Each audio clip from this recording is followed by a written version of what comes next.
Hello, good afternoon and welcome to our seminar, EIP seminar on CAP strategic plans, the key role of agricultural knowledge and innovation systems, or AKIS as we like to call it, in member states. My name is Sarah Watson and I will be your main facilitator, guide, and I'd also like you to think of me as your Zoom companion for the next 2.5 days as we journey through the landscape of AKIS together. So during our time together, I hope we will learn, we will fill some of our knowledge gaps around AKIS and you will have some of your questions answered. I also hope we have an opportunity to get to know each other better, feel inspired together, and that the connections we make over these next 2.5 days continue beyond the end of the week. So the first thing I'm going to ask you to do is, so we can continue those connections, is to check your name and make sure you have your Christian name, your family name, and then your country, so that it's easy for people to track you down if they want to have a conversation with you later. But without further ado, I'm very pleased to be introducing Kerstin Rosenow, who is from Head of Unit B2 at DG Agri, who is going to provide us with a little bit of a bigger welcome and is also going to fill us in on key elements of the post-2020 CAP, the AKIS policy, strengthening innovation, knowledge exchange and advice.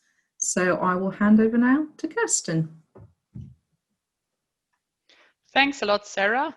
So I've already been trying to unmute myself, but the host has done that for me, so thanks a lot.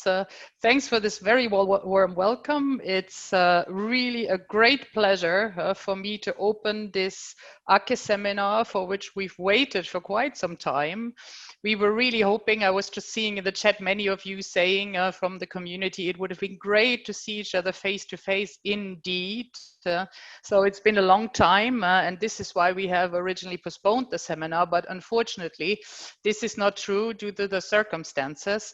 And I really hope that the seminar, we can make it as interactive as this is possible online. So this is also a bit of an experiment that we have for the first time, because all that we normally do, those of you that are familiar with the way that we work, we do this in a co-creative, interactive manner, so to speak. We are AKIS ourselves, and this is a little bit a challenge, but we'll try, of course, the best. So what I'm very pleased to see that in the room, we're at 176 participants for the moment, probably some still coming. We really represent the AKIS already, so as Sarah has kindly already spelled out the acronym and what it means, so I don't have to do that again.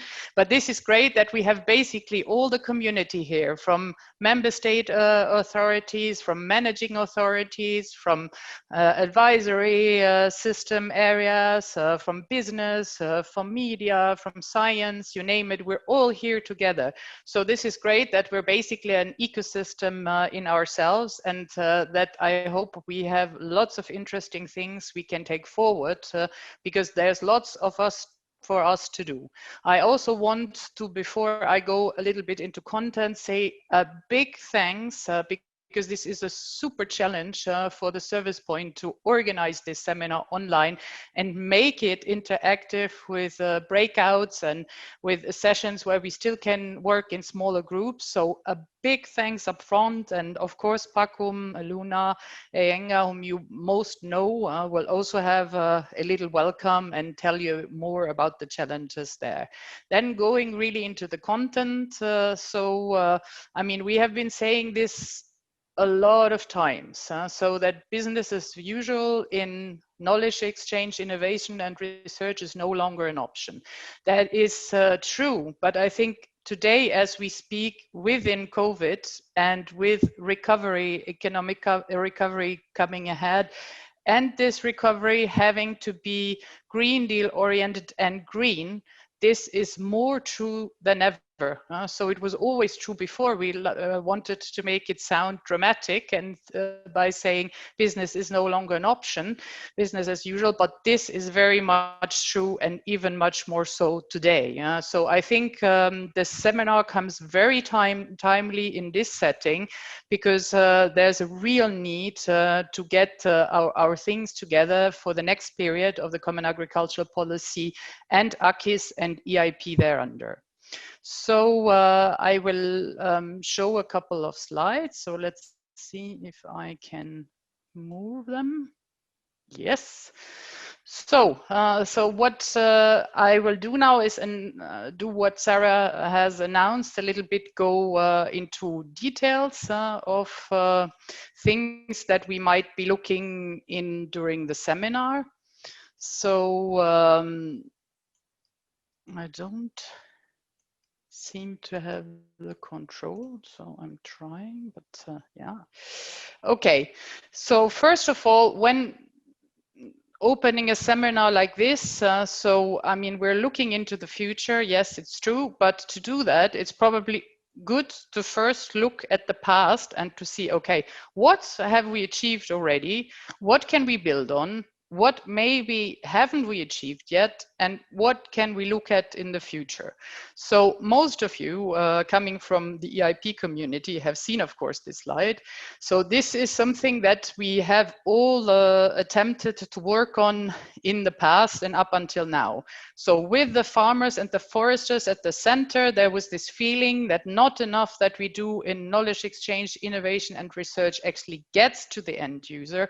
So the end user is really at the core of everything that we do, and we've really tried to connect policies. So the EIP, I mean, I'm always proud to say, is the alive and kicking last one of the European innovation partnerships.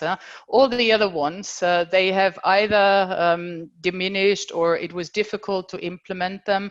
With the EIP, we're alive and kicking today. Why is that so? Because we fund it under the rural development and we link it to Horizon 2020, to the research projects. So we really have this exchange from research ideas coming from bottom up, the research results trying, and the innovation and knowledge coming out, feeding it in back, and to also exchange at European level and to collect what is already there, because we don't have to reinvent the wheel all the time. I think there we can really claim that we've done or we've had a success, and that we can really build on this. So on the next slide, I wanted to show you a little bit more of what we have achieved,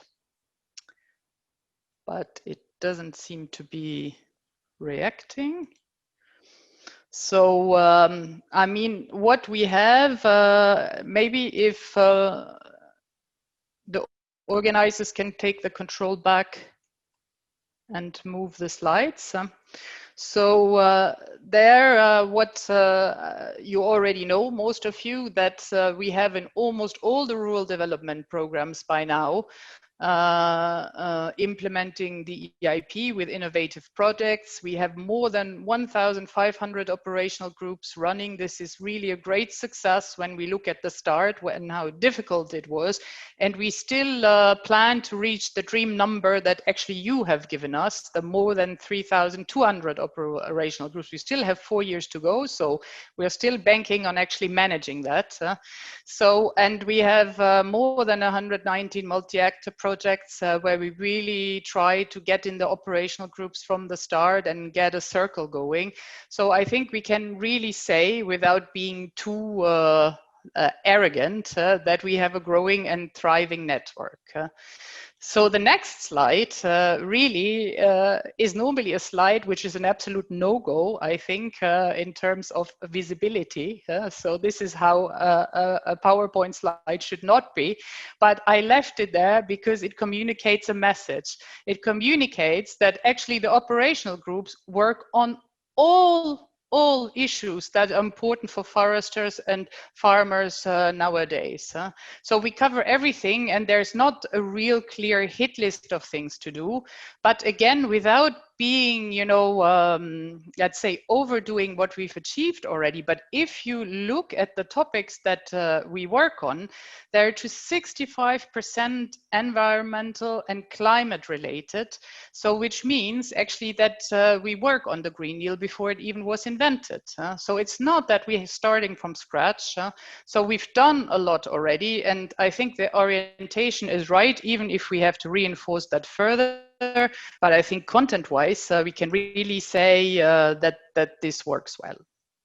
So with regards to the operational groups, that is on the next slide. I think there it is really great that we can see that there's more and more of them popping up in all of the member states. And I hope that during this seminar, we also have time to actually exchange a bit what was stimulating, what worked well, what worked less well, and what for an integrated AKIS could be cornerstones of for future development of that policy, because we still will continue to foster and focus on operational groups in the future. So now, why AKIS? So that's why do we actually need an AKIS, and who's involved in AKIS? So as a system, all the important actors of that system have to be part of it. So that really means advisors, businesses, media, organization, education, researchers, and so on. And what we have seen that in the future, in any regional, local, national context, we have all those actors. They're there, but they're very often not interlinked, not interconnected strongly enough, profiting from each other, profiting from experiences, or working together. And this is a little bit the issue. This is when we get asked, oh, is this a completely new policy? No, it's not. So it's something that we have been working on for quite a while, but maybe on the different compartments that we have been working. But to see the bigger picture and to see it all is quite another thing yet. As announced by Sarah, I also wanted to say, obviously, something on the new Common Agricultural Policy coming from Director General Agriculture and Rural Development. Of course, this is what I have to do. And I think what we have been trying to convey is this message already with the strategic objectives that we have. We have 9 of those in the Common Agricultural Policy of the future, and a cross-cutting objective, knowledge and innovation. So this is really important to say that we have this, so servicing basically all the specific objectives.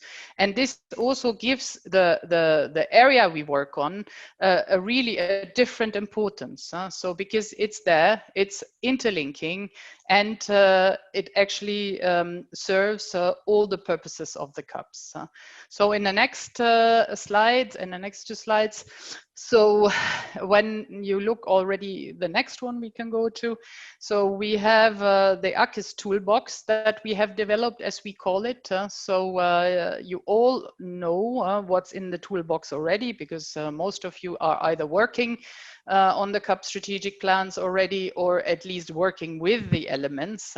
So that you know that the cornerstones are the EIP and the AKIS, and each CUP strategic plan will, for the first time, so include a section. So it's a sort of mini strategy already in any local or regional context on how to stimulate the exchange of knowledge and innovation, and also the development of digital technologies in agriculture. Then we have the advice, training, innovation support services, and also the knowledge support under rural development. And all of this will be linked to much more that we will be able to do in the area under Horizon Europe. I've left this figure here of 10 billion. All of those that are very well informed know that in the latest multi-annual financial framework, we're not at 10 billion anymore. We're currently at around 9 billion. But as negotiations still go on with the European Parliament, I have not corrected that. because whatever the final figure is, anywhere between 9 and 10 billion, it's much more than we had available in the past. And I think this is only fair when I go back to my initial statement saying, okay, we have a Green Deal, we have a green recovery, we are working on sustainable agriculture and forestry. So there is need for these funds. So to finish up, before I hand over to Paco, what could be main action points? This is for you to debate, obviously, and for you to decide if this is really relevant in the context of the AKIS of the future.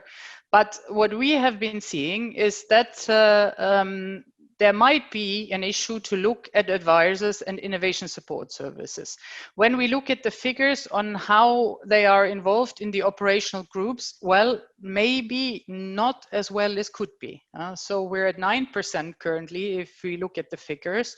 And then looking at the crucial role that advisors and innovation support service can play with regards to capturing of practice needs, brokerage that they can do to set up operational group, innovative action projects, then to facilitate also between interactive innovation projects to disseminate. So what is great in one operational group might be useful for other farmers and foresters out there that need the services and the advisory services.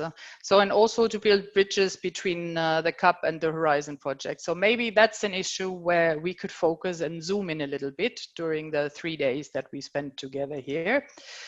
To continue, it's also in relation to my initial statement. So when we really want to work on a green recovery, when we want to work with new technologies, with new knowledge, with new things, obviously you have to have a sort of lifelong learning training concept of everybody, and particularly advisors, because there is really a high development of these competences. So maybe we have to look at that, and how can we best ensure that. Then the researchers, this has been a data of ours basically since we start working with the EIP. So how can we make it more rewarding for farmers, for researchers to directly work with farmers and on farmers' needs or foresters' needs? So how can we actually do that? So we have some ideas and we have developed some initial ideas, but maybe we can reinforce that. And then also the member states' CAP networks. So there is maybe more that we can do to provide for learning and knowledge exchange also among member states. So the linkages between operational groups and Horizon Europe, and also fostering innovation. So I think looking at all of these different elements together, really the theme of the day is, okay, how can we do better in the interlinking, and how can we reflect that, as Sarah said in the initial statement, better in the strategies, the CAP strategic plan, but also at other levels that are coming ahead, and how can we do that? It will be a great pleasure to listening to all your ideas. So tomorrow there will be the formal opening. So I was just the informal, basically getting us into this because my commissioner will do the formal part tomorrow. So I guess it's up and over to Paco now. Hi, actually, it's back to me. I look very different from Paco. He's the more handsome one, so he'll be on in a second. But thank you, Kerstin. I always think it's very brave to be the first person to be speaking at a live event with all of this technology and managing your slides, and that was a brilliant start to our afternoon. Thank you very much. I am now going to pass on to Paco, who is the head of EIP-AGRI and the service point, and he's also going to give you a brief introduction and a welcome. So, and I believe that Paco will be talking to us in French, so those of you who are maybe not so fluent, please go to your Kudo on your mobile phone now. So welcome, Paco. Merci, Sarah. Donc, je vais parler en français et je vais donc laisser un peu de temps à chacun de passer sur Kudo. Comme ça nous permet d'avoir un peu d'interactivité si on ne peut pas la voir en version live. Voilà. Donc, je tenais quand même à remercier tous les participants d'avoir fait preuve de patience dans la mesure où ce séminaire aurait dû avoir lieu en avril et on l'a décalé 2 fois. Mais je vois que l'enthousiasme et l'engagement de la communauté EIP, et en particulier celui du AKIS, est resté intact et donc je tenais à vous remercier pour cela, mais aussi parce qu'il y a une deuxième chose, ceci est notre premier événement de grande envergure en ligne.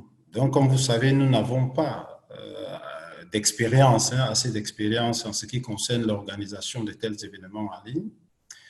Mais je dois dire que les mois derniers, les collègues ont passé beaucoup de temps, nous avons passé beaucoup de temps à essayer de vous fournir quelque chose qui ne remplacera pas complètement la version live, donc face-to-face.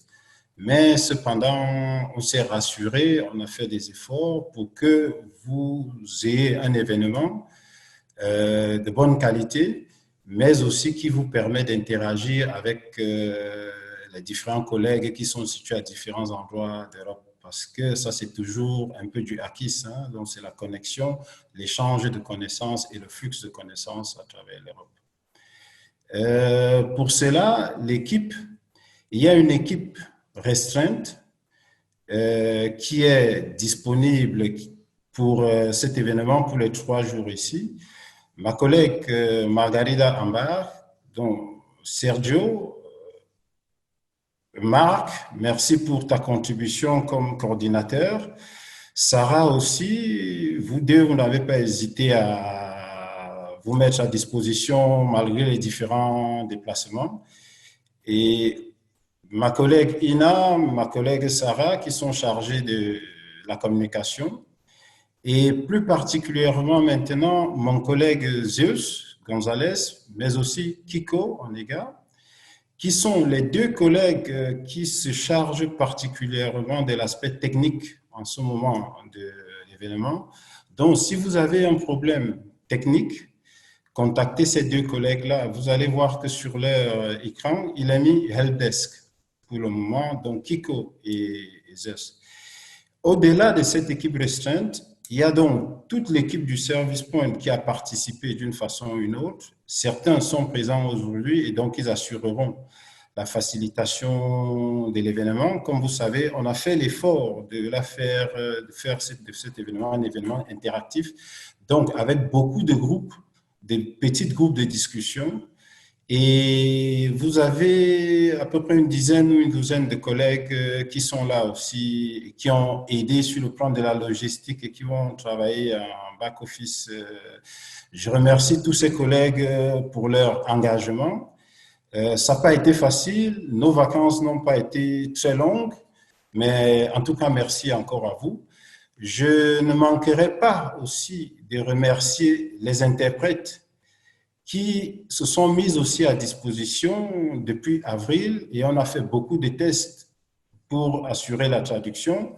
Et ces tests ont duré parfois très longtemps et on a fini très tard dans la nuit. Et je vous remercie particulièrement aussi pour votre disponibilité. Et j'espère qu'avec tous les efforts que nous avons fournis, nous serons en mesure d'assurer un événement qualitatif à tous nos participants. Dernière chose, je tiens à dire, comme on en a discuté dans l'équipe, le AKIS est un concept très important pour tout le Service Point. Parce que depuis 8 ans que nous sommes à la 8e année, depuis que nous travaillons, tout ce que nous avons fait était une partie du AKIS. Donc, le partage de connaissances, la mise en réseau des participants. Et ici, nous pensons que ça, c'est un peu l'aboutissement de beaucoup d'années de travail. Et nous sommes donc très contents de partager ces derniers moments en ce qui concerne l'AKIS et relancer le futur. Généralement, on dit qu'il faut voir d'où on vient pour savoir où on va. J'espère qu'au terme de ceci, vous serez très satisfaits. À la fin de cet événement, vous aurez une évaluation. Et comme ceci est notre premier événement, nous vous serons très reconnaissants de nous faire parvenir votre feedback, donc de telle façon que nous puissions encore améliorer ce nouveau format, parce que c'est un nouveau format pour le EIP. Le mois prochain, nous aurons un autre événement en ligne et cela nous permettra de fournir un meilleur service dans la mesure où nous sommes à votre service. Merci beaucoup et bonne continuation et bon événement.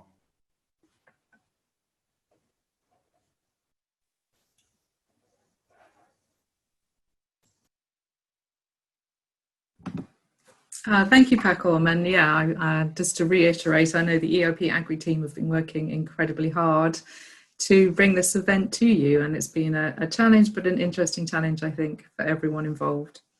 I think the biggest thing we're missing is that we're not all together. And even though we're not all together, I think it's really important that we remember two things. The first one is that actually active listening is a really important skill, and I think to get the most out of the next 2.5 days, all of us need to be part of that active listening community and taking on board as much as we can from all of the speakers and all of the inspiration and all of the sharing that we can do together.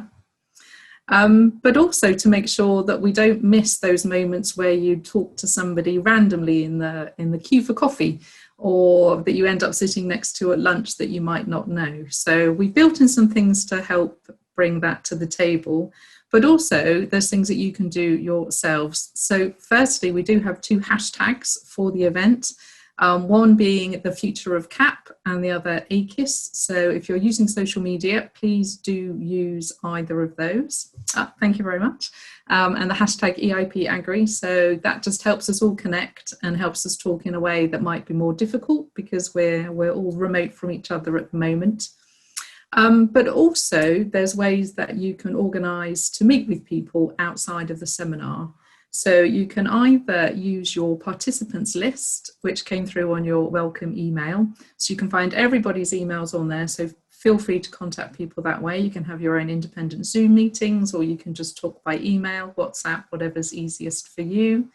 But also, hopefully you will have your EIP-AGRI app. And on the event app, you also have contact details of people where you can send them messages. So it's sort of a bit like a WhatsApp within the app. So if you spot people that you would like to talk to, then please don't be shy. I know it's very difficult because we're not all together, but please do use all of those types of communication to try and talk in the way that we would if we were actually all sitting together and sharing together. For the rest of the afternoon today, we're sort of having a bit of an overview and a bit of getting to know each other a little better, which thanks to Kerstin and Pacom, we've had an excellent start with. So shortly I'm going to hand over to Wim Kulemans, who will be providing our inspiration for the afternoon. So I'm really excited about that. And then we have our technical expert, Mark Gibson, who is running a panel with a variety of participants and a range of expertise. So during that, get ready to be asking any questions that you want. Please pop those into the chat, and we have some question moderators who will be going through that chat and looking and trying to pick out the best ones that have been posted.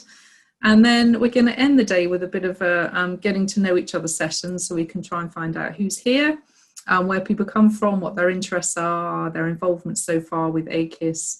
And hopefully that will give you an opportunity to maybe spot a few people that you might like to meet up with afterwards.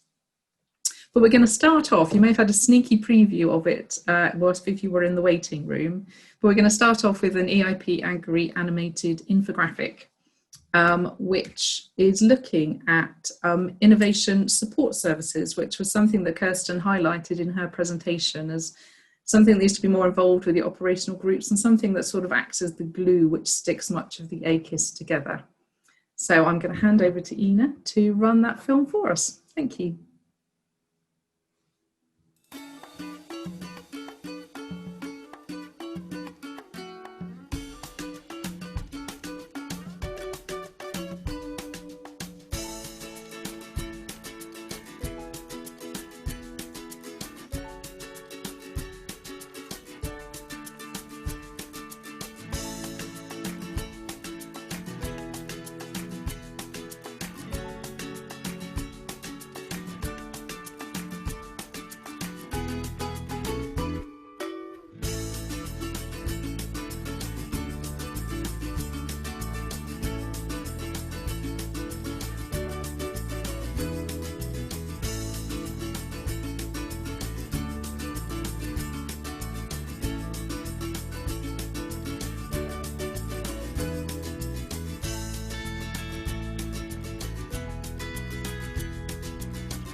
And if that wasn't inspirational enough, I'm also really excited to be handing over to Wim Kulleman, who is going to be talking to us about innovation support services, but specifically in his experience in the Flemish example of AKIS there.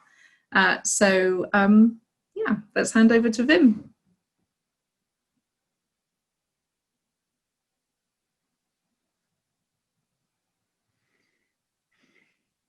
Hi, I am Wim Keulemans. I'm the manager of Innovatiesteunpunt, which is the Flemish Innovation Support Service, or better, the Flemish Innovation Support Center for Agricultural and Rural Development.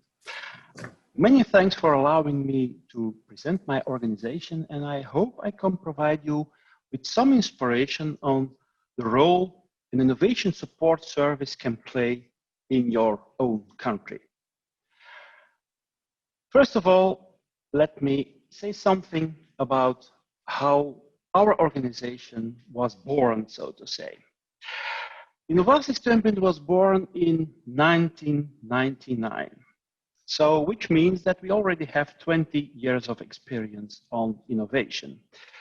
It was born out of, so to say, the conglomerate or the marriage of Boerenbond, which is the biggest Flemish farmers organization, and Landelijke Gilde, which is a big rural organization. That has as consequences that Innovatiesteunpunt really is an NGO. So we are not a public organization, we are an NGO. The fact that we are embedded within, for example, Boerenbond means that we have about 15,000 farmers just one mouse click away. And I think that's one of the big assets that we have. We really can directly communicate with most of the farmers in Flanders. 20 years ago, it all started with 2 people. Nowadays, we are lucky to say that we have 30 professionals working day to day on innovation. We have 3 big specialties in our organization. Of course, 20 of those people, the majority, of course, are innovation consultants, which basically is the core business of our organization. But they are supported by 6 project management specialists who are equally important for the way we operate, but I will come back to that later. We also have 3 communication specialists because we think that communication is very important for the things that we do, but I will come back to that later as well.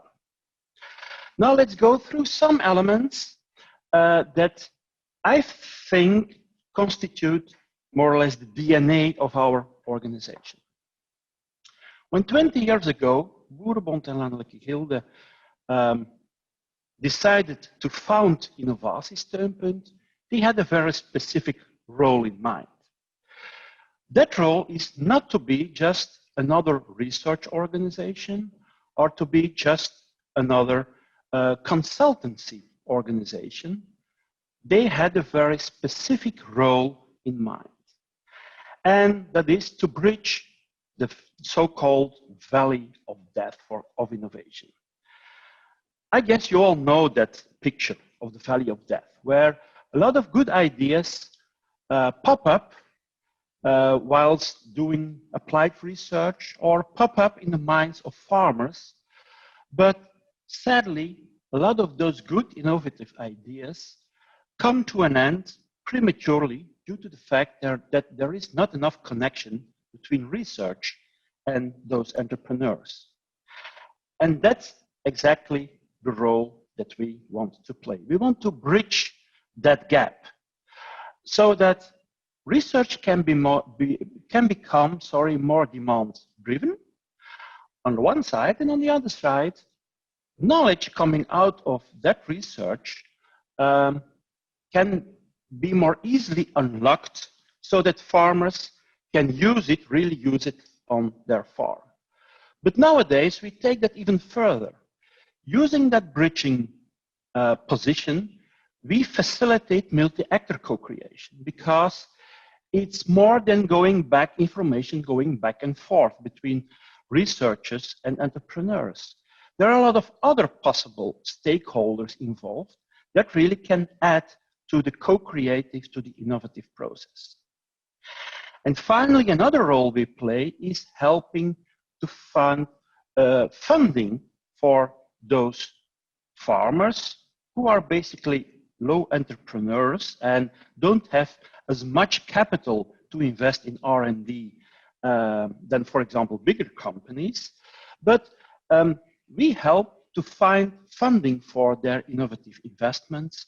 And that's another important role to help come to fruition of that innovation. So that's basically what we do. Now let's focus on some other elements. Our mission, for example.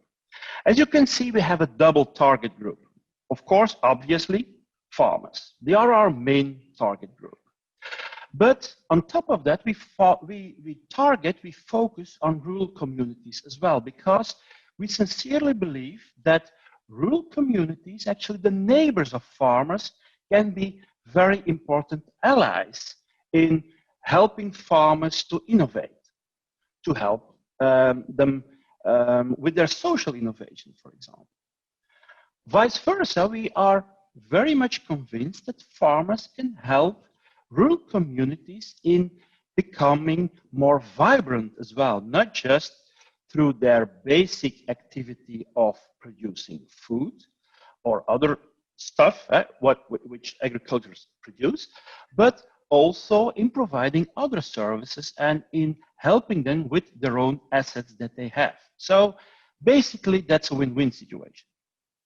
As you can see, our mission is kind of double. First of all, we aim to inspire farmers, to inspire rural communities on new challenges, new opportunities.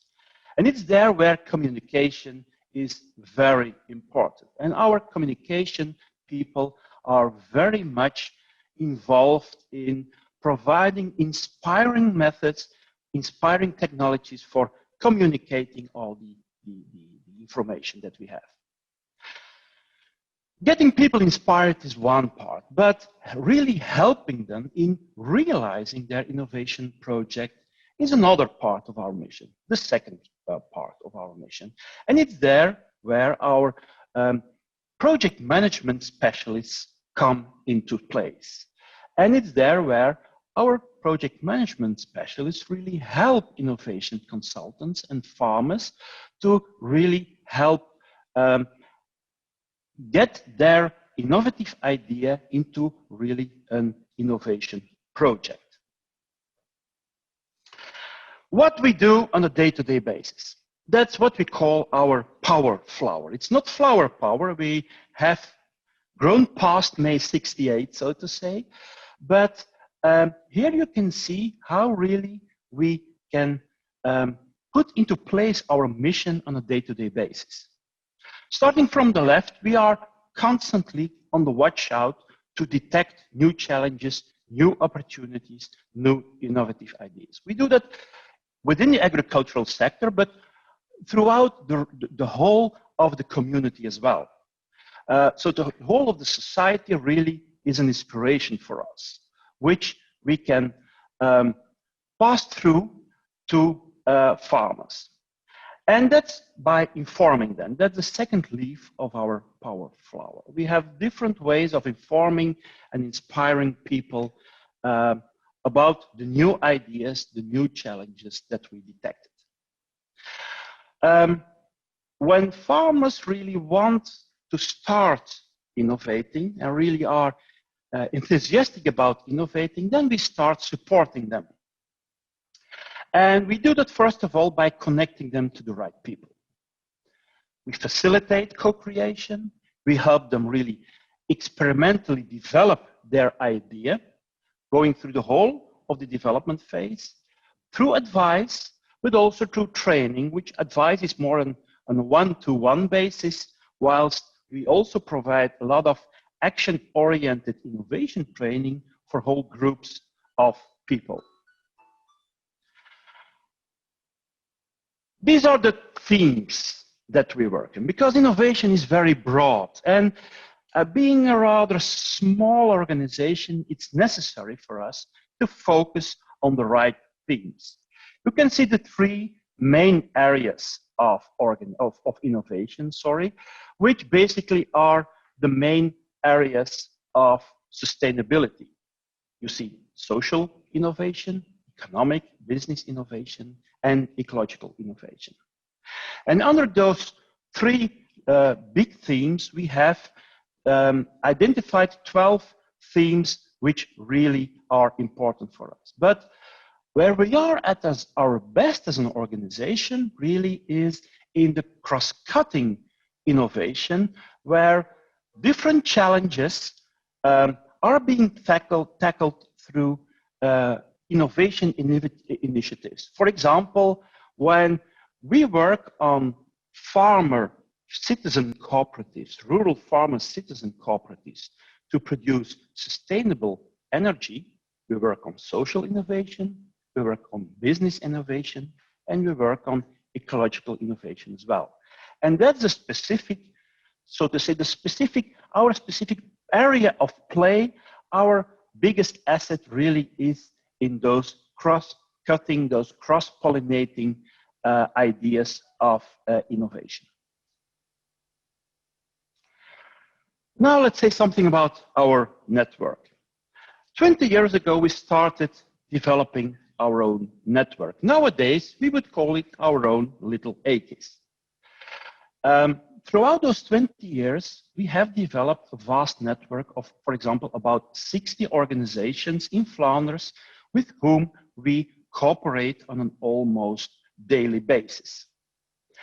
And in that network, actually, we as an innovation support service function as more or less of a communicator hub, a connecting hub, which allows farmers and rural communities to connect to that vast Flemish innovation and knowledge network. So that's where we are more or less, we can say we are the glue in that AKIS, but at the same time, we are the connector hub for individual farmers to enable them to reach all that information and all that knowledge that is embedded within that network. We connect them to a European network as well, because throughout the years, we have developed a vast number of European partners as well. And I will come back to that later in a very specific example. Finally, something to say about our funding of our organization. Since we are an NGO, we are very happy that about 1/3 of our funding, of the funding of our operation, is being paid by our structural partners. You can see, of course, Boerenbond, Landelijke Gilde, which are our founding father and mother, so to say. But we are happy that we have other structural partners as well. For example, SERA, which is a big holding of about 400,000 cooperatives who invest in our operation as well. We have KBC, which is the biggest Flemish bank, who, as a way of, so to say, corporate governance and socially oriented operation, they support us in our operation as well. As you can see, just 5% of our funding comes from our own economics, more or less economic activities, coming out through advice and training services. It is our idea to provide as much as possible support for free towards those farmers, those small entrepreneurs. As I already said, they don't have that much capital. So we don't to burden them too much financially in their innovation by sending them large invoices. Of course, we have to get our money somewhere, because up till now, we don't have any structural public funds for our operation. We hope that with the new PAC, that in a new rural development policy in Flanders that can change, and that we hope to get more structural funds for that. But up till now, we have to manage by delivering projects, by submitting, developing, incubating projects, which we submit in more than 20 different EU and national programs. Up till now, we are at every moment of the year active in about 50 to 60 projects. That has its benefits. As I already said, that really helps us to find the funding so we don't have to invoice those farmers for our supportive services. That also helps us to remain socially oriented, because we can only get project money for those themes which are important for society and for which society through project programs is willing to invest. So that helps us to remain actual. But it's not all happiness with those projects. On the downside, we have to invest about 1/3 of our total workforce at every moment is being invested in developing and managing those projects. And of course, to be honest, that it would be very much better if that 1/3 or a large part of that could be invested really in supporting farmers with innovation as well, instead of filling out the administration, of writing down new projects, of developing, of finding new partners, etc., etc. But that's the way how it is. Now, those 50 projects are part of one, so to say, a big strategy, a grand strategy we have. And the different projects, different project programs have different places in that strategy. And I hope I can make that clear through a number of examples of the projects that we currently run. For example, the Liaison project.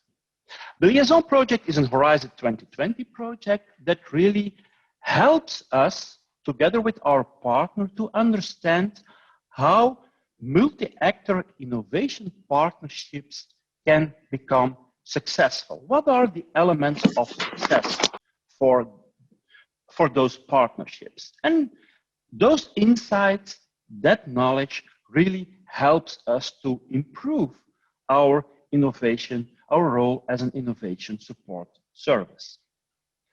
But Horizon projects can provide us other types of information as well. For example, the SKIN project, which is a thematic network project on short supply chain, short food supply, which really provides us with a lot of good examples, a lot of interesting knowledge from throughout Europe, which is being gathered in that Horizon 2020 project. Of course, vice versa, we are also putting in our knowledge in that thematic network. But of course, most of the projects that we deliver are not just about gathering knowledge, exchanging knowledge, it's really about implementation. And there we are very much strong believers in the operational group concept. Because there we can see that co-creation, multi-actor innovation really comes to its own right. And of course, at every moment, we try to run as much operational EIP, operational group projects as possible. For example, we currently run this project, it's called Sustainable Weed Strip, where we cooperate with not just researchers, but machine manufacturers as well, together with the farmers, of course, to develop a rather low-tech, innovative machine to place and wrap up anti-root canvas in organic fruit plantations. Because there we see that a lot of work in organic fruit plantations goes into fighting weeds. And with this low-tech machine, we really can help to reduce that workload and make organic fruit plantation, fruit farms more sustainable economically, for example. Another operational group, EIP operational group, is Agro Meets Nature, where we work together with nature conservationists, meat processors, as well as researchers and farmers to look into how we can produce high quality meat in the context of agricultural nature management and how we can valorize that. So that's another type of operational group. As you can see from the examples, in our operational groups, we don't just work with, so to say, the usual suspects, such as researchers. We also try to involve other stakeholders, like in this example, nature conservationists. And in other examples, you will see others popping up as well, because we firmly believe that they can add a lot of information, a lot of inspiration, and a lot of outside views in that innovative process as well. Another example, and there I think our European network comes to the benefit, is the OptiBerry project, where we managed to organize an international consortium of researchers around the challenge that was, or the question, or the innovative ideas that were produced by just one farmer. There we have a German university, an English university, and a Flemish research center working together to tackle the challenges of that farmer on valorization of the residual biomass from their berry production. So there our European network really comes to the benefit. An example that we don't just employ the EIP operational group program for organizing operational groups, but that we successfully use other project programs to implement that operational concept of operational groups as well, is this one, the Klimaatploeg, roughly translated as the climate team, where we gathered a number of climate experts. We linked them with 6 dairy farmers to jointly test and demonstrate feasible, economically feasible climate measures on their dairy farms. This is being run through a rural development cooperation project in the Antwerp province. So that's technically nothing to do with the EIP operational group program, but it's being delivered to another rural development program type of program. Another example is Interreg Food Heroes. There we bring together a number of farmers, food processors, as well as creative industries like marketeers, designers, IT specialists in a kind of a new operational group concept and a new type of operational group with those creative people really helping farmers and food processors to think out of their own box and to reduce the food losses in their primary production. So their co-creation, really co-creative processes with those creative people really helped us to develop ideas which upfront we even couldn't imagine of devising.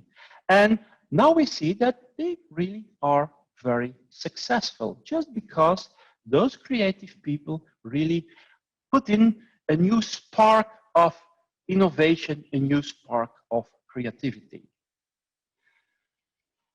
Another interesting, very small but interesting example is our AgroSTEM project, where a number of do-it-yourself farmers work together with students, secondary students even, who are studying STEM, science, which is a study direction in Flanders, science, technology, engineering, and maths, to develop innovative low-tech solutions to tackle challenges that those farmers meet on a day-to-day basis. And here again, we see win-win situations. Those students get very interesting projects to work on during their study time. And really, they can see that how they can use the knowledge they've gained in their studies to really help tackling real life, real world challenges. And on the other side, farmers really are being helped by those students to tackle the technical challenges that they have met throughout their own do-it-yourself things and do-it-yourself development of those technologies. As you can see, we try to be creative with the way that we work and with the way that we fund our projects, our innovative processes and our operational groups as well. I hope this has been slightly inspiring for you. Maybe you have picked up one or two ideas that you can use. If that's the case, I'm very happy that I've more or less succeeded. I thank you for your attention, and now I'm very much open to all the questions that you might have. Thank you very much. Thank you, Wim. I think you have definitely succeeded. That was a very inspirational presentation and a great example of what innovation support services can provide.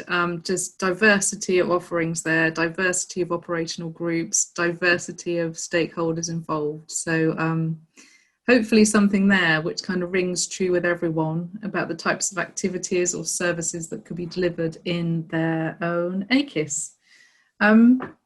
We're now moving away from presentations, and I am going to hand over to Mark Gibson, who is the coordinating expert for EIP-AGRI for this seminar. And he has a panel of incredibly interesting and exciting people who are going to discuss some of the issues around AKIS. So Mark, over to you. Thank you, Sarah, and good afternoon, everybody from Ireland. My name is Mark Gibson. As Sarah pointed out, I'm a temporary coordinating expert with EIP on this for this particular event, and I'm also program director of the Teagasc Connected program in Ireland, which is a supporting program for the Irish AKIS. So I'm delighted that we have a really high-profile panel joining us today from across Europe. And today we're going to look at what's happening across Europe in terms of AKIS and the steps we need to take to move to the next level, particularly with the next review of the CAP on the horizon. So I just want to check to see that we have our panel with us can hear me okay. So I'm going to ask each of the panelists to briefly introduce themselves, and then we'll get into the various questions. So Anniko, can you hear me okay? Yes, I can hear you. Hi. Great. Anniko, you might just introduce yourself very briefly, please. I'm Anniko Juhász from Hungary. I work for the Ministry of Agriculture, but in my role in this panel is more linked to AKIS because I'm the co-chair of the AKIS group behind the SCAR. Great. Thank you, Anniko. And we have Victor Falguero joining us from Spain. Victor, can you hear us okay? Hi, Mark. Fine. Yes, perfectly. I'm Victor Falguera from AKIS International, an SME based in Catalonia that since 8 years ago provides independent knowledge and innovation services to the agri-food sector. We work on 3 lines: advisory, training and station, and RDI, and I'm the coordinator of the RDI department of the company. But to put it clear, Mark, I'd say that I'm one of these Michaels from the nice infographic that we saw before. So I'm just one of these kind of workers. Very good, very good. And next, I'd like to ask Tom Kelly. Can you hear us okay? And maybe to introduce yourself, Tom. Thanks, Mark. My name is Tom Kelly. I am Director of Knowledge Transfer in Teagasc, and I am, I suppose, responsible for the contribution that Teagasc Advisory and Education makes to the Irish AKIS system. So I'm also have been involved in EUFRAS as the European Advisors Organization. Thank you, Tom. And next of all, I'd like to invite Shell Iverson to join us. And Shell, if you could introduce yourself to us. Yes, hello.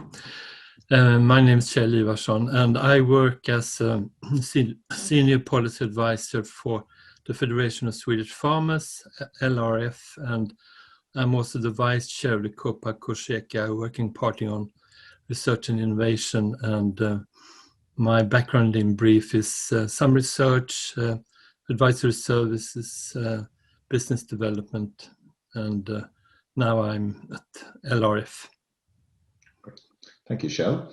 And next we have Carola Kettelholt from Germany. Carola, can you hear us okay?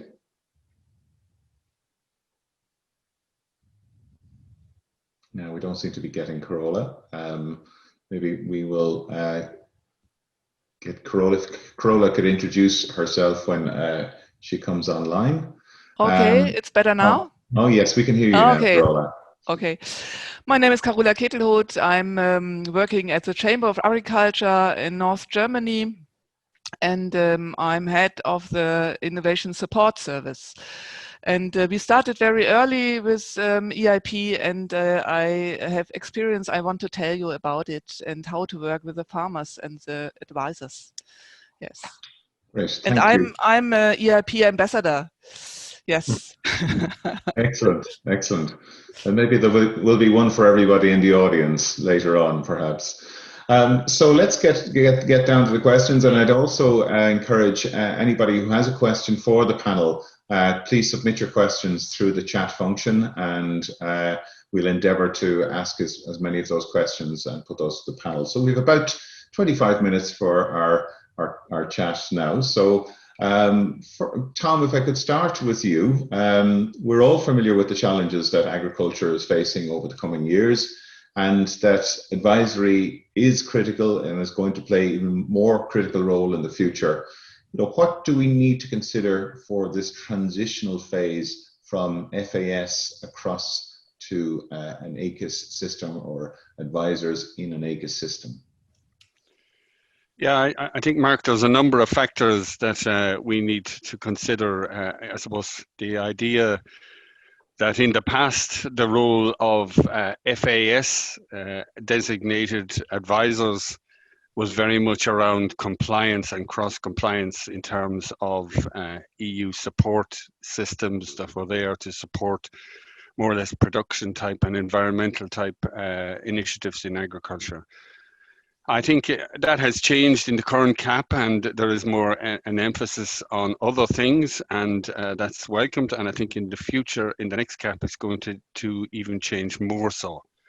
And so some of the things we need to consider are the skills that advisors need. And I was listening with envy to Wim's presentation when I think of the fantastic, I suppose,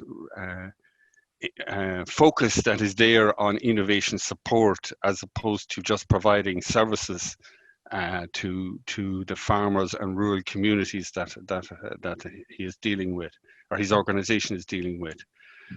And I suppose the other areas that, apart from upskilling advisors, is around the motivation of those advisors. And generally, advisors are motivated by metrics which they run their business by themselves, or if they are part of a business environment that they need to measure. So those specific metrics need to be aligned with the objectives of the CAP, and that requires a change in terms of that goes right through organizations like my own, in terms of the management of the organization, the boards of directors, etc. They all need to be convinced that this is the correct change to make. An investment in innovation is very important. And I think more generally, I think the appreciation is gaining very strongly of the shift to more bottom-up approaches, and really the examples that are really working well in terms of operational groups where they are achieving things that we wouldn't have thought possible in the past. Thanks, Tom. You spoke about operational groups there. In Corolla, you have a lot of experience now with operational groups.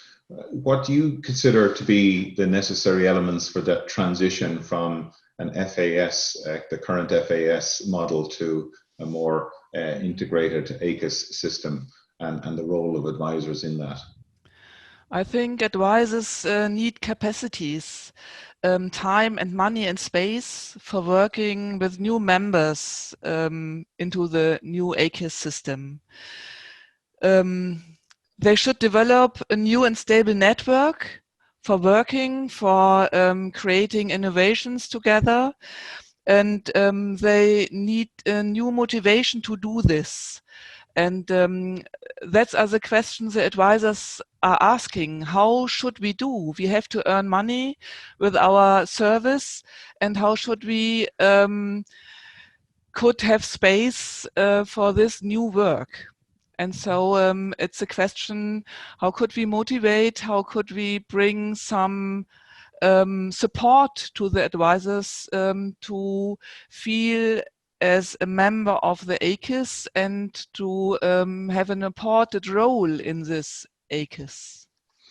And I suppose we need to rethink the metrics, I guess, in which advisors are measured by as well. Victor, what sort of experience have you had in Spain in relation to that transition? And you've obviously worked a lot with different projects in this area. Well, on the basis of what Carola just mentioned, AKIS is a more transversal concept than FAS. So we obviously need to have more people engaged, and these people come from different profiles and have different interests. We've been working on identifying the barriers for the engagement of these different kinds of actors, of academics or researchers, of the public administration at different levels, local administration and regional administration, for example, and of the private sector. I mean, private sector besides farmers, obviously. And it's not an easy job because we have to narrow the gaps between their interests, these different kinds of interests. I usually refer to this with the open innovation 4-helix or 5-helix concept, because it helps me to see the entire framework. So this is the way in which I think that we have to focus on that. And besides this, once we have all of these people engaged, and this is the second point, I think that we have to change the working scheme towards a really collaborative work. I mean, currently, the processes are quite linear. We have a certain kind of actor working on each step of the innovation process. For example, farmers participate in describing the problem, and afterwards, they wait for researchers or technology developers to build the solution. And after that, farmers come again and they test the solution and say what is working and what is not. And this has led to really good results so far, but I think that we need one step further, one step beyond that. So the challenge is to make them participate, to make all the different actors participate in every step of the innovation process. Thank you for that, Victor. And Shell, to you, in relation to that, that transition that we need to make, where do you see the effort that needs to go over the next number of months and indeed years? Yeah, I think we have more complex questions left now, and we need more complex solutions. We need more collaboration in regions, nationally, and across borders. So we have a lot to do, especially across borders, I think, in the next period. And you have some examples already of that in Sweden, is that correct? I think you mentioned to me before that there's some cross-border collaborations. Yeah, we try to link to thematic networks, for example, and one problem this period was to get the funds working together at the same time, but hopefully we will make it better next period. So we have the funding at the same time for operational groups and thematic networks, etc. Great. Thank you, Shell. Carola, going back to what we were talking about earlier on, that integration of AKIS, obviously it has been taken on board by the policymakers, the senior managers in the region that you're working in. You know, how important is that step to, and how do you see the importance of having all of those people on board in terms of developing the AKIS? And in I suppose the policy side of things more so. It's very important to have the politicians on our side. Establishing AKIS will not happen by accident. There are many little steps needed to integrate all the knowledge carriers together. And I think it's a social challenge. And so we need the common policy to do the next steps for integrating of all these, of the agricultural branch into a stable network, not only a network for a few weeks or a few years, but a stable network for the future. And I think we need support to do the next steps to create that stable network, and we need politics. Yes, of course, we need it on our side. Then it's working very well. In our region, our minister started very early and said, yes, we want this new funding measure. We want this bottom up and this system like EIP, and then he gave the push, and it was very helpful in this situation.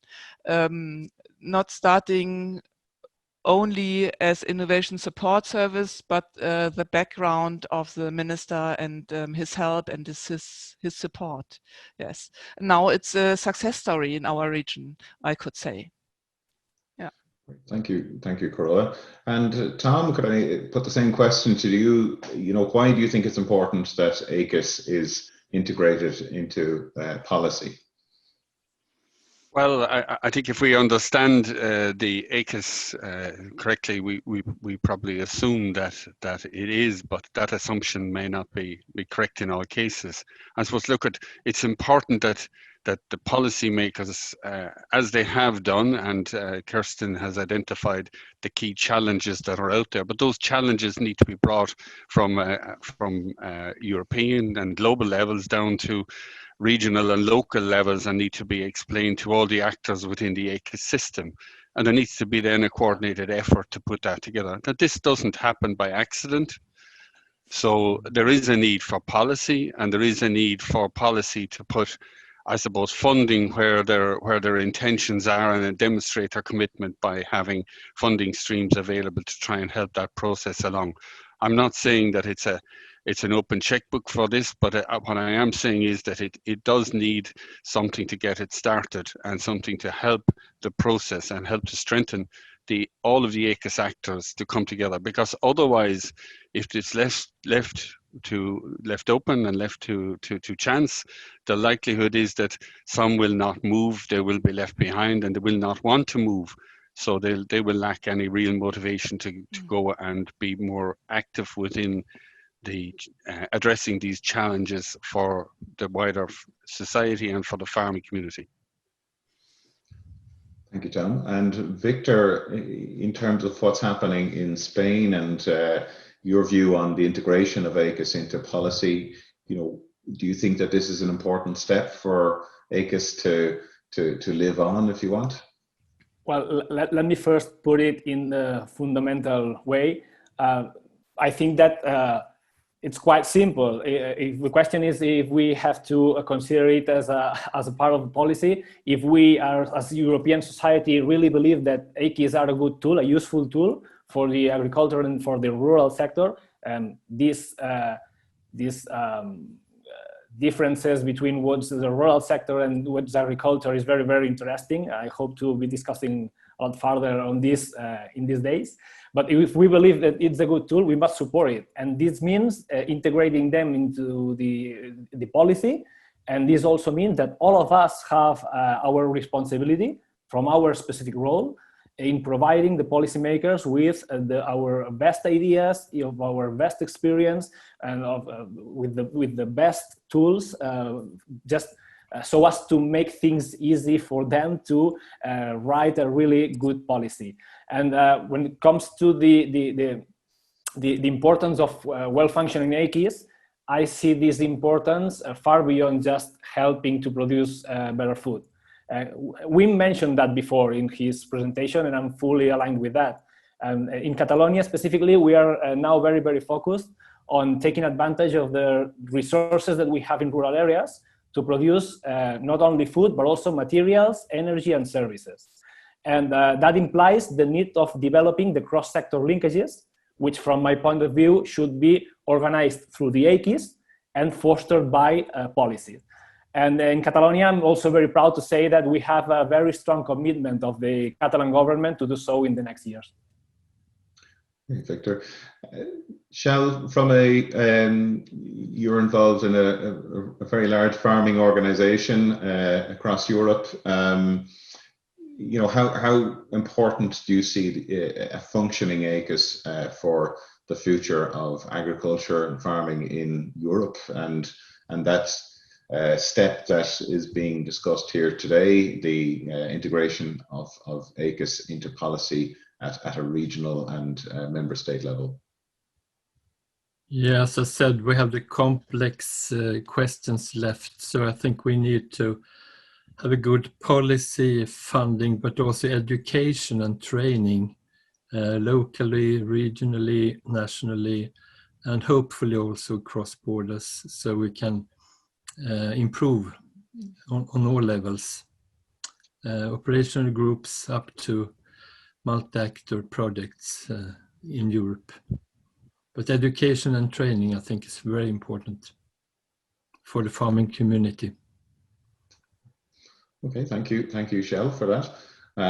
Carola, we often hear your region being discussed about the positive experience with operational groups. Has it all been positive, or what maybe are the lessons that you've learned in the journey that you've traveled so far?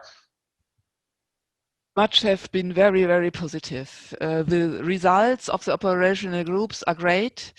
I think they are practical results, and farmers could use it. That's a very good thing. We had from the beginning the Innovation Support Service, and that was very, very helpful and needed, because the administrative burden is high and it should be less in future. We should have simplifications in everything, so that even farmer groups could start without knowledge of finance management in this special way. And so I think innovation support, yes, of course, and less burden, administrative burden. And then Shell said we need more education. And we need more cross-border projects. I like them very much, and we tried to have cross-border operational groups, but it's never the same time when the calls are starting, and it was very complicated to have experts from other member states. In some our groups, they are working together with one expert from Austria or 2 experts from Ireland. green grass management as example, but these are not really operational groups cross-border organized, and that is a challenge for the future. But I think it's a very good thing. In the small video, the speaker said, countries and regions are learn from each other, and that's what we need for the future. Thank you, Croa. Very wise words. Tom, from an Irish perspective, could you tell us about some of the positive elements of the AKIS in Ireland, and maybe where are there opportunities for change in the next CAP? Yeah, I suppose one very positive element is that agriculture is really important in the Irish economy, and we are a small country. And I suppose we have one organisation like Teagasc, which represents a lot of the functional attributes of the AKIS, of a healthy AKIS system. I suppose that's not to say that we can, I suppose, capitalise on that. I think we still need to have systems in place which support the bottom-up approach and support more, I suppose, on a move to that approach, as opposed to a research science-based approach where we're really trying to push technologies out to farms, and much better to reverse that process and have more demand coming from farmers and their own communities and within their own sectors coming looking for that. So this is a major challenge for us in terms of how we structure an organization and an advisory service and education service around that. I think one of the things that we are probably focusing on quite a bit is around the area of the continuous professional development of both farmers and of other advisor actors within the AKIS system and the whole industry support. And even through your own program, Mark, the Connect Ed program, I think is a good example of how we try to strengthen the AKIS for the future and invest in it now so that it is stronger in the future. Thank you, Tom. And Victor, do you have any comments in relation to what's happening in Catalonia from the existing AKIS positive elements there that you could maybe talk us through, and also maybe areas that need improvement or addressing? Briefly, we're yes, getting a little tight on time. Very briefly, because in fact we had a really good discussion on this point in the Spanish focus group at the Spanish level. I guess that Andres and Rocío will talk about it on Friday, so I'm going to refer to their session. Okay. And mainly we came to the conclusion that operational groups are really a fantastic tool to foster this engagement of the different kinds of actors into the innovation processes. And I guess that this is the opinion of all of our colleagues participating here in this seminar and throughout Europe. More particularly, the competencies framework in Spain allow the regions to adapt this structural management. And this is a really good point and a practical thing. And now we have to see how to strengthen the connection among the regional AKIS. So we have these different kinds of levels. We have the regional level, the state level, and the European level. And very briefly also regarding the drawbacks, because I think that this is very important. Well, we have the paperwork, and I'm referring to the words of Carola. It's still a major problem, even if we provide them with support services. But last, and I think that we should discuss about this in this seminar, in the way that Kerstin Rosenow said during the welcome, I am very concerned about how we are going to deal with the processes that need personal connections in this post-coronavirus scenario, because the engagement is going to be tough.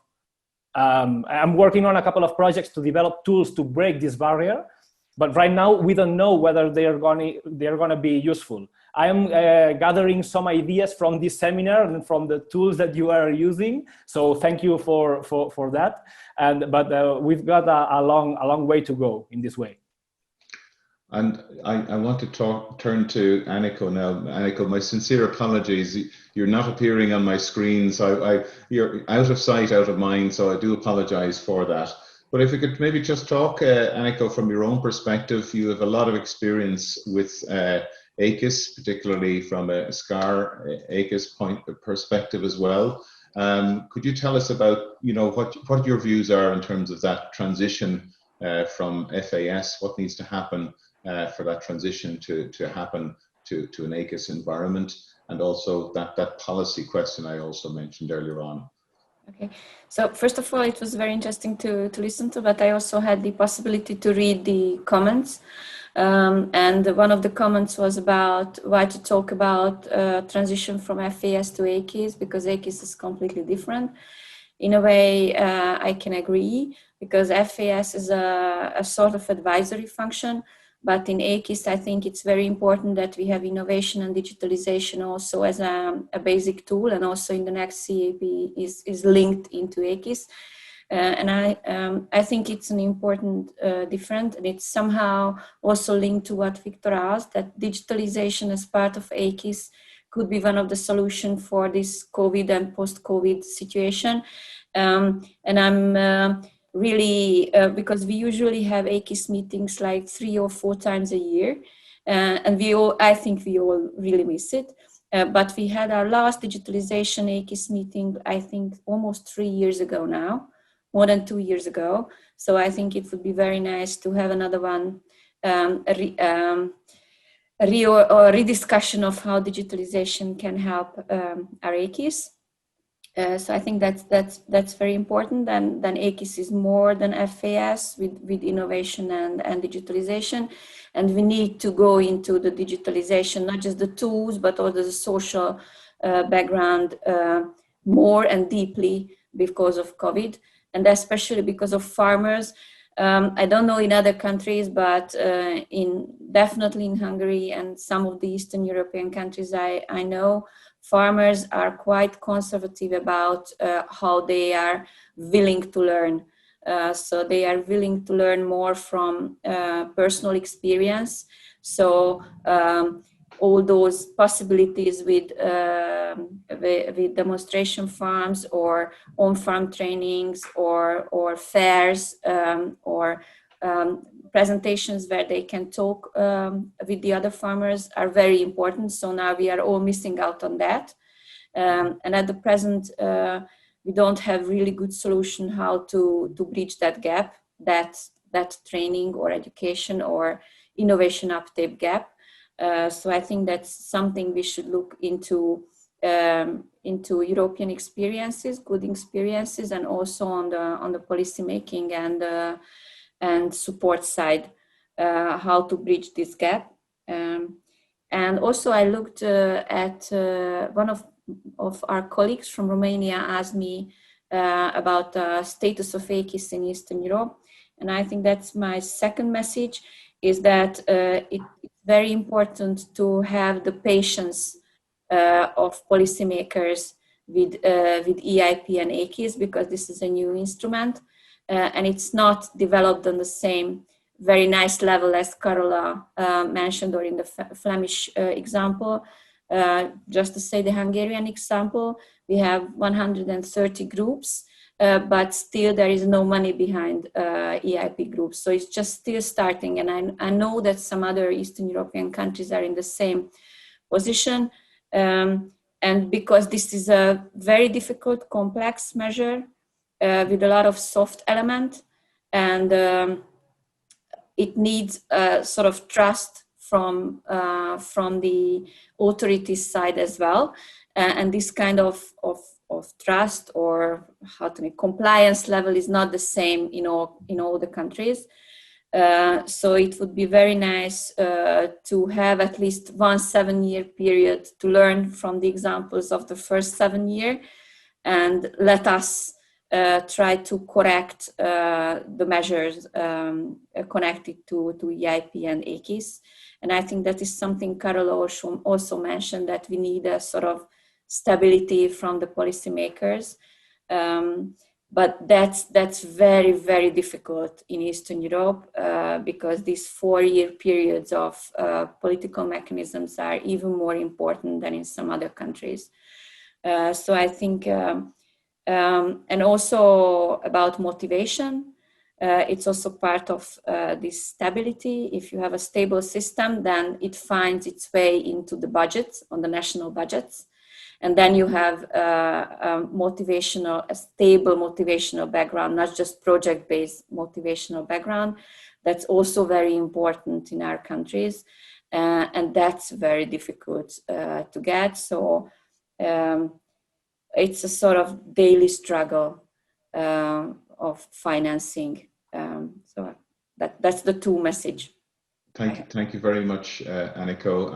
And once again, my apologies for not coming to you sooner. We have some questions here, and we're a little bit over time, but I'm just going to squeeze a couple of questions in here with your permission. Tom, there's a question here for you. It's in relation to convincing. You talked about convincing the management of the importance of the change from FAS, but what about practitioners? And how do we convince practitioners of this need to move to an AKIS type system? Yeah, I suppose in terms of convincing them, I think that by and large they are, if the mechanism is there, that they are rewarded for service. In other words, whether it's facilitation of groups or facilitation of events or other more bottom-up type approaches, if there are systems there that will compensate them for their time, I think that's a type of monetary reward. But equally, I think they will be rewarded by the satisfaction of working with a community of practitioners or farmers or whoever they are, SMEs, to try and achieve that. So there is more motivation in terms of achieving things as a group than just giving advice to farmers for compensation or dealing with paperwork for farmers and walking away from the business. But I think that there has to be a happy medium between what the role is of that particular AKIS actor in terms of development, and what the development of the AKIS system and what the element of their work is to do with servicing the needs, immediate needs, be they administrative or technical needs of the farmers individually. Okay, Tom, thank you very much for that. We're going to have to end our session here because we are over time. Just thank you for your questions, and what I think we might try and do is to provide some written responses to the questions that have been posed. But look, we'll have a chance over the next couple of days, hopefully, to integrate those into our discussions. Thank you, Victor, Carola, Anniko, Shell, and Tom for your really excellent contributions. And I look forward to discussing all of these topics with you over the next number of days. So I'm going to hand back to Sarah, and hope you enjoy the rest of our seminar over the next number of days. So thank you very much. Thank you. Thank you. Thank you, Mark. And thank you to all the panelists as well. It was really interesting to hear what's going on in other countries, but also from the different perspectives of the different panelists that we had there. So for the rest of the afternoon, we're going to do a little bit of getting to know each other better. So the first two things I would like to ask you to do is, again, if you can change your name within your Zoom so that we can see who you are. So a lot of you have done it already, which is great. But if you could put up your first name, your surname, and the country you're from, that would be brilliant. If you're not sure how to do it, when you're looking on the screen with your own face in, there's 3 little dots in the right-hand corner. And if you click on those, it will give you the option to rename. So please do rename yourself. And also, in order to see who we're talking to as well, it would be brilliant if you could put your video on. Unless, of course, you're doing something completely inappropriate or you have a really slow connection and the video is going to slow you down too much, because it would be really nice for us to all see each other. And then if you look at your Zoom screen as a whole, in the top corner, you have like 9 little squares all together, and that's your gallery view. And if you click on that, you should be able to start to see all of the different faces of everyone that's here, which is fantastic. So thank you all for putting your cameras on. And then if you want to come back to see me, which is unlikely, I know, then please click again on speaker view, and that will always highlight the person that is talking. So usually when we're at events, one of the things we like to do is work out who's here from what different countries and what different types of jobs people have as well. And we usually do that by just putting our hands up or standing up from our chair. So we have to do it a little bit differently for today. And I'm hoping as we go through the process this afternoon, this will also show you a little bit of functionality with your Zoom connection as well, if you're new-ish to Zoom. So having asked you all to put your cameras on, I would now very much like you to all switch them off. So I'll just give you a moment to do that. And then if you answer yes to any of the questions I ask, please do switch them back on as soon as you can. So just to find out where we're from, I understand that maybe every European Union country is represented over the days of this seminar, which is really exciting. So let's find out who is here now. So if you're from Portugal, could you please switch your camera back on and maybe give us a wave as well? Who can I see from Portugal? Oh, I have a few. Hello, hello, Margaret. Hi, hello. Hello, hello, Sandra. Lovely. Hello. Maria. And we have quite a few here from Portugal, which is lovely. Jose, hello. Jose Hello. Costa, hello. Brilliant. So we have a nice, strong representation from Portugal. So Portuguese, switch off again. And we can see who we have from Romania. So if you're from Romania, switch your camera back on. Ah, Sergio. I've suddenly realised I'm choosing countries where EIP-AGRI have people represented. Hello. Hello, Livio. Hello, from Romania. It's Livio. Hello, Sarah. Hello, hello, hello to you all from Romania. Should we go slightly more north? Should we try, if everyone from Romania and everyone who's got their camera on, switch them off, and we'll go a little bit further north and we'll see who's here from Finland. Unless everyone from Finland has snuck out. Is there anyone from Finland to say hello? Hey, Jussi, yep. hello. Yeah, well, most of us cannot use the Zoom application, so we have a little bit of problems with the cameras. Ah, so this is but a we're still here. Good. Well, it's nice to meet you, Timo. And should we finish up with Poland? Because that's where we should all be meeting. So we should see who is here from Poland. So if you switch off if you're not from Poland, and then switch your cameras on if you are, and then we can spot you, our Polish friends. Brilliant, thank you. Hello. Hello, hello. Hello, everyone. Hello, Krzysztof from Poland. And Richard Kamicki speaking. Hello, but I have some problem with my camera. But yeah, I'm with you. It's still nice. It's still nice to hear you, even if we can't see you. Brilliant, thank you. I can't go through all of the countries because we have every country here, so we'd be here until 8 o'clock at night. So I thought it would also be nice if we could find out what types of role people have involved in AKIS in some way. So again, if we can all switch our cameras off, and there may be that you are more than one of these things, so do feel free to switch on twice. But please switch your camera on if you are from a ministry in your country or your region, so we can see the ministry people that are here, that have the tough job of writing their AKIS as we speak. So hello, everyone from the ministry. Hello, lovely to meet you all. Hello. Oh, and there's so many of you. I think you go on to several pages, so that's really lovely. And maybe, hopefully, it'll be an opportunity for people from different ministries to have a chance to talk to each other as well. So have a look at the faces on the screen, and hopefully these will be the people that you will catch up with. Alistair appears to be halfway up a mountain in Scotland. That's a fantastic place to do.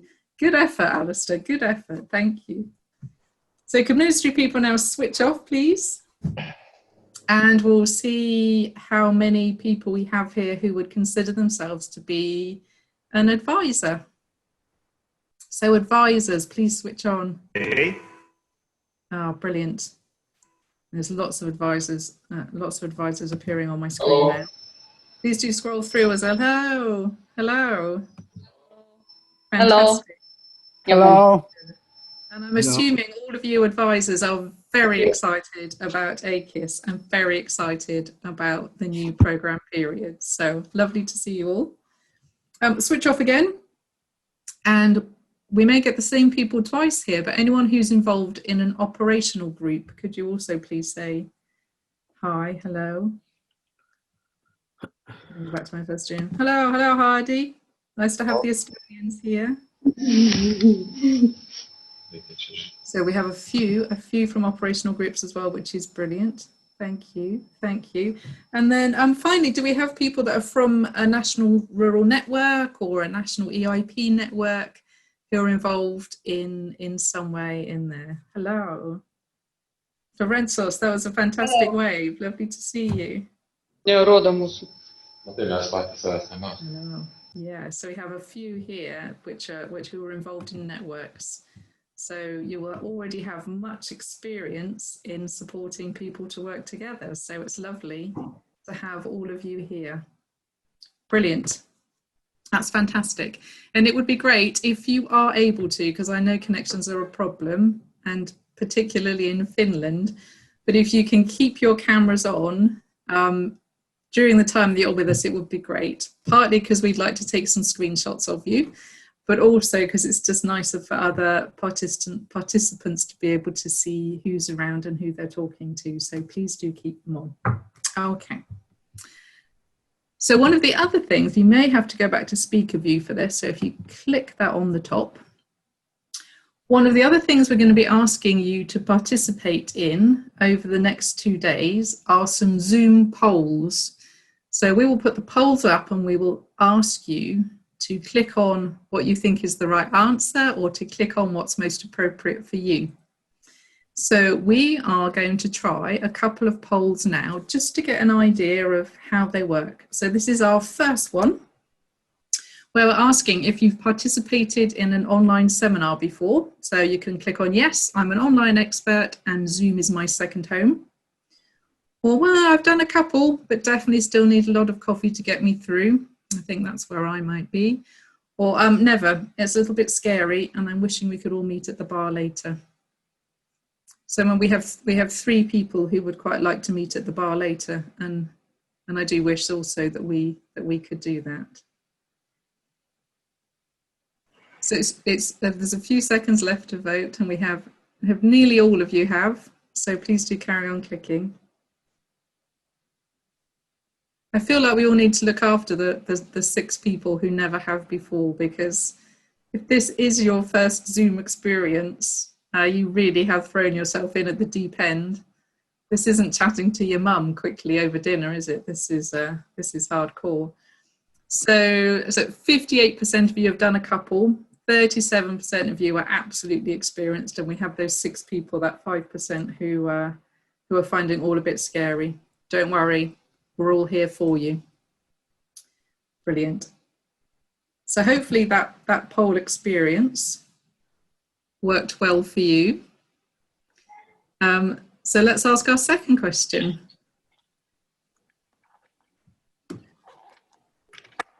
How well do you feel you understand AKIS right now? So again, 3 options. I have no idea what's going on. Help me, which fortunately nobody has clicked yet, but you never know. I feel like I know a little and hope I can learn more over the next 2 days, which is most of us at the moment. And we have 4 people who say they are AKIS masters and laugh in the face of Kaplans.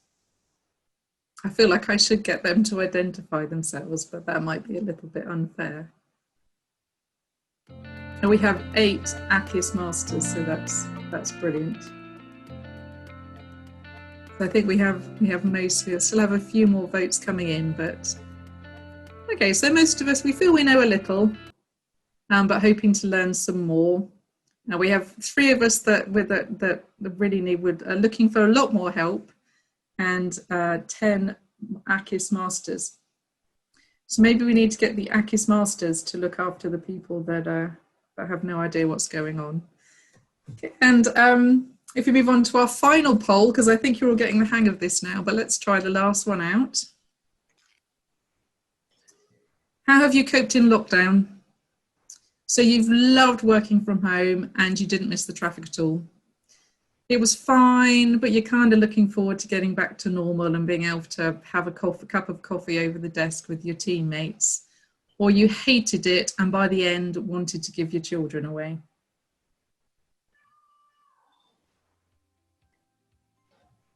Okay, we're fairly evenly split, and there's only 7 people who wanted to give their children away.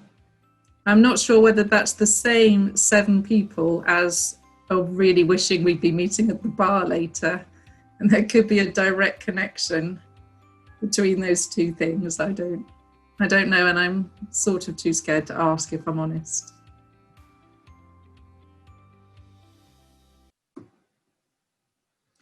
Excellent.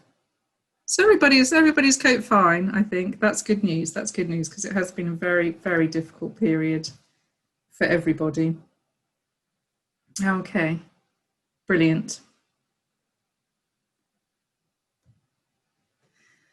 Because we're running a little bit short of time, I'm going to go straight on to one of the other elements that we're going to be using through the next 2 days, which is a word cloud. Now, hopefully you have all downloaded the useful and very easy to use EIP-AGRI app. And if you open that app now, you should hopefully find on the drop-down menu where the handy big blue arrow is pointing at you, your word cloud for day 1. What I would really like you to do is just click on that where it says word cloud day 1, if you can see it. And then enter the one word that best describes how you feel about AKIS in your country right now. So I'll give you a couple of minutes to do that.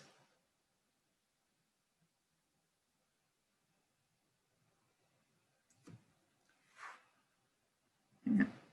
Oh, okay, brilliant. And now you can see it coming up here on the screen. Oh, I like foggy. That's an excellent word. I think that probably describes it quite well for a few people at the moment. Chaotic, building, developing. So definitely words about forward progress, things that are positive, things that are coming together. Now, you're promising as well is another really positive term. So that's really good news. Happy, strong. And it's also nice that people are feeling confident enough to use words like relaxed as well. So, but we do also have chaotic and abstract. So,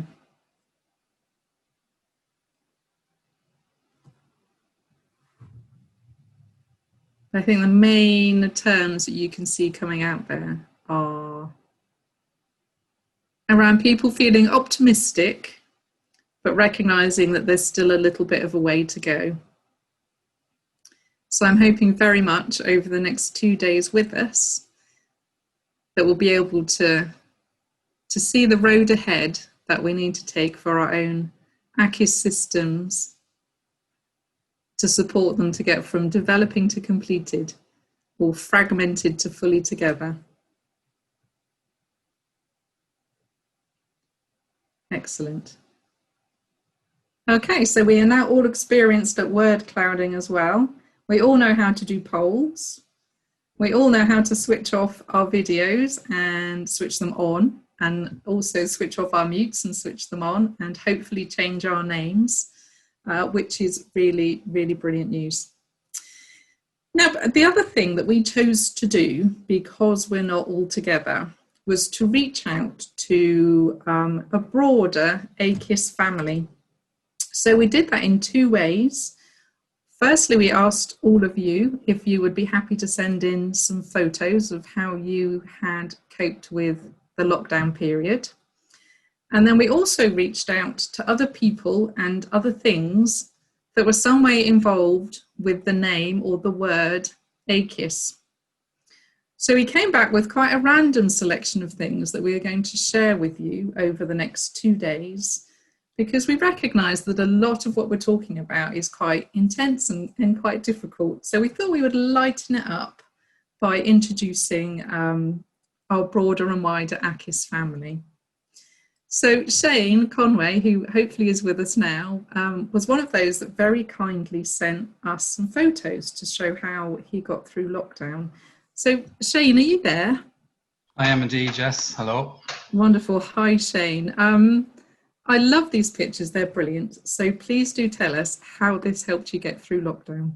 I suppose I was caught in the act a little bit here. It was my mother who actually took these photos, but I breed a pedigree Charolais sheep. They're originally from France, and this was 2 days prior to our annual premier show and sale that's held in Tullow, County Carlow, and we market them essentially through a Facebook page. And this was the photo shoot prior to the sale. And you can see they're posing for it there, and the cattle are actually very inquisitive. And then I just tried to get a few more angles as in the picture to the right. So yeah, that's, I suppose, I was able to, without the commute every day from work, I suppose I just had a bit more time to farm. And, you know, I really enjoy it, and it's just part of even a social scene for me as well. So yeah, I got through lockdown from spending time with my animals, and I'm sure anyone else that's from a farm here will be able to resonate with that. So that's my story. I think that lockdown, one of the benefits was we all had more opportunity to spend time with our family, and sometimes that family also includes the animals we look after on our farm as well. So thank you very much for sending the photos in, Shane, and thank you very much for sharing them with us. Thank you. So like I say, as well as asking our fellow participants to send in photos like Shane very kindly did, we did extend our invitation slightly further afield. And in doing so, we found a gentleman called Eric AKIS, who lives in Canada.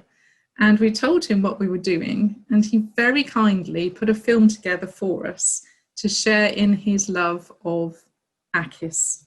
So I hope we have that ready to roll now, and I will introduce Eric. Taking part in the AKIS event, at least I think that's how you're pronouncing it.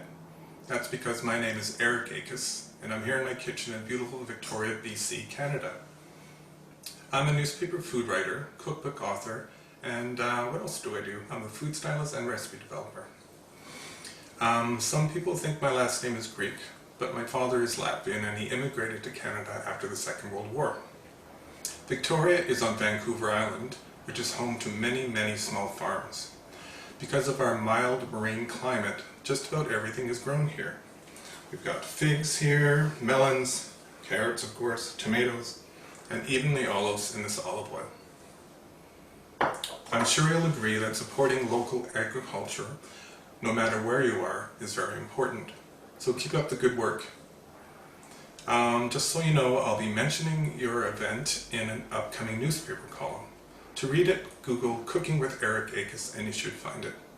I also did a salmon recipe for you. Anyways, good luck with your work and your event. AKIS, love the name. Cheers.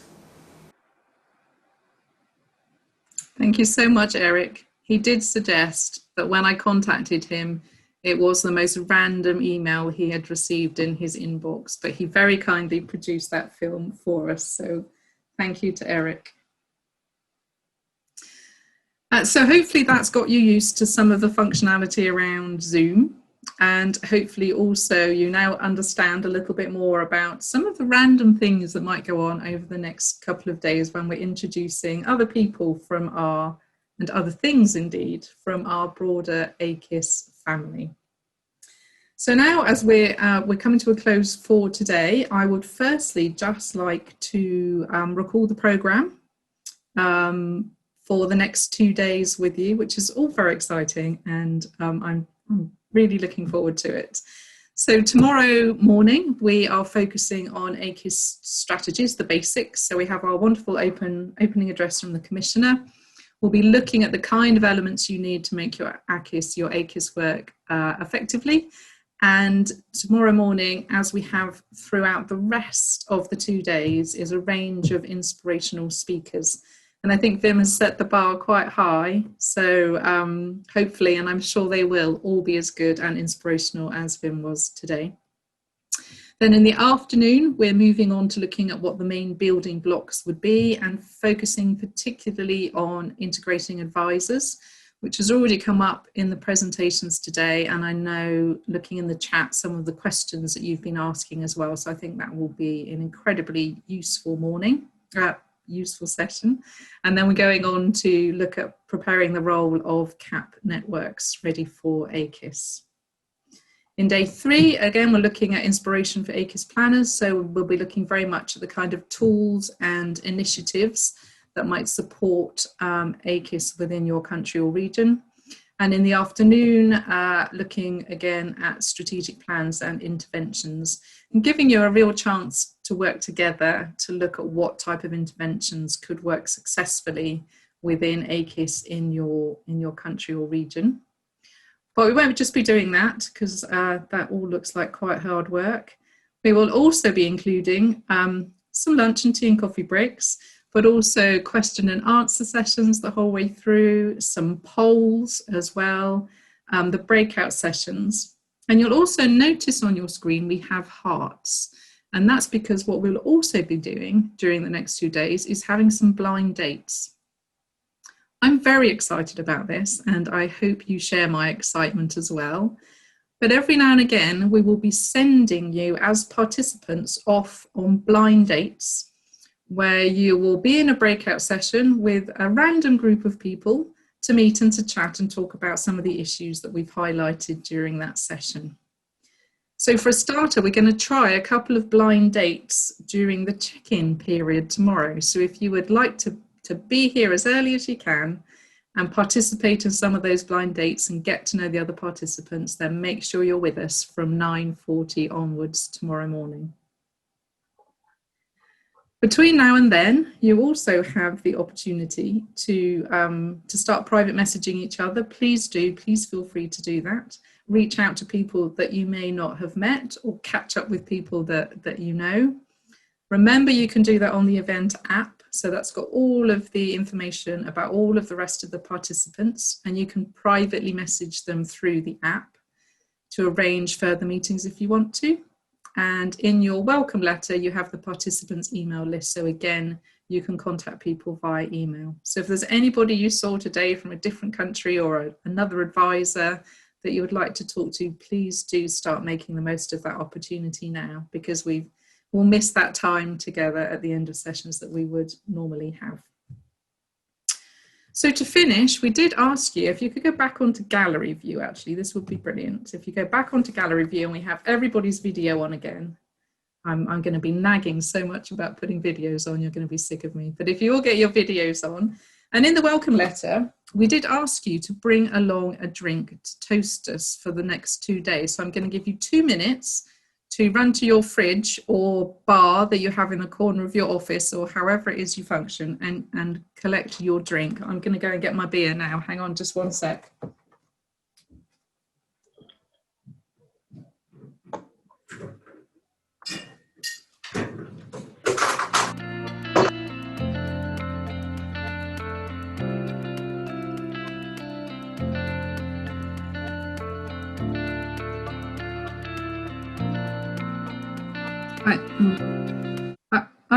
I have chosen a local variety of beer, which, if you can see, has my local landmark on it at Durdle Door in the south of England.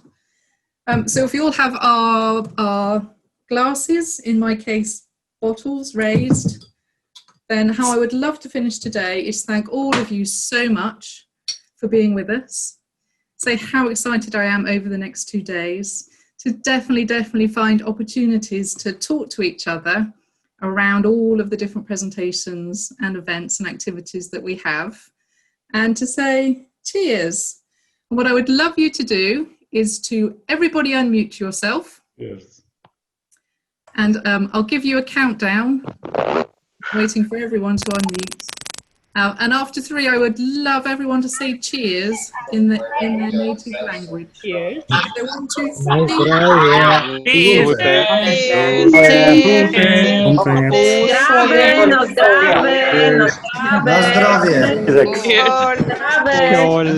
Na zdrowie. That's wonderful. Yeah. Prost. What a fantastic way to end the day.